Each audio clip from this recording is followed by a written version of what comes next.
Continuing on the V building property. Also, I wanted to use this example to explain how, in one of the recordings, I talk about people who have lost hope, and people write them off as throwaway people, and they want to think they're stupid, or they're just no good. They're throwaway people, and we know that from the beginning of the building of America. That's the history part that will come somewhere along the way during these discussions.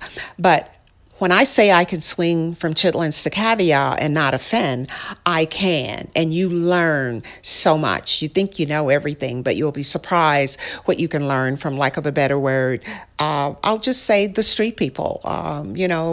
That's because the street smarts. I will say that because they're not dumb. They're not stupid. And when I talk about having to pay the crew at the end of every day when they finish their work, I did. And I repeat, I had to have cash on me. And the two guys that appointed themselves as my bodyguards, I was not paying them. I didn't even know what they were doing. I just know I was sitting in my car, and then I looked, there's one on the left and there's one on the right. And at all times they can see me sitting there in my car. And there must have been, I don't know, maybe 20 people. We had dumpsters the whole 9 yards because we were also on a time schedule to get the junk out. That was another one of those things where, they put things in place to say, well, if you fail this, then you got to go. So I don't remember how many days we had, maybe 5 days to get the whole thing done. And of course, we did it in that amount of time. And I told them that's what we needed to do and how much I would appreciate it. And they did an amazing job.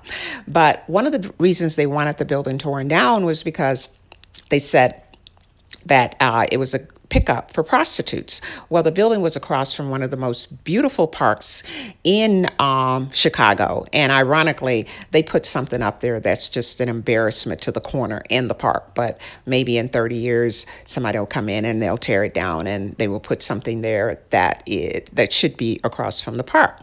But two of the prostitutes that I guess worked on the corner, one of them came up to me and she says, Miss Barber, you're trying to do something for the community. I really appreciate it. And then say this prostitute's name was Mary. We'll just say the other one was Sue.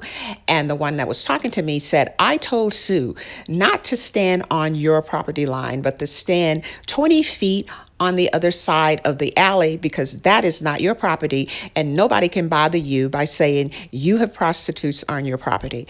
And my mouth was open. I was just, thank you. That's all I could say because that is true. There's true so much land on each side of the alleyway is the property owners, etc.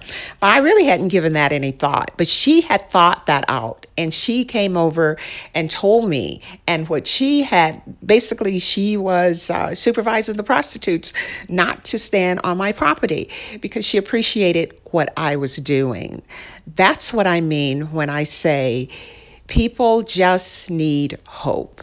And all of this saying, because you've got two nickels to rub together and your luck has been a little bit better and, you're about 1,000 degrees from the blue blood line, you have more rights to human rights than some of whom you consider throwaway people. And that is a problem in our country. So much more could get done. So much time is wasted just by certain people saying, certain people have a right to do certain things. To be continued.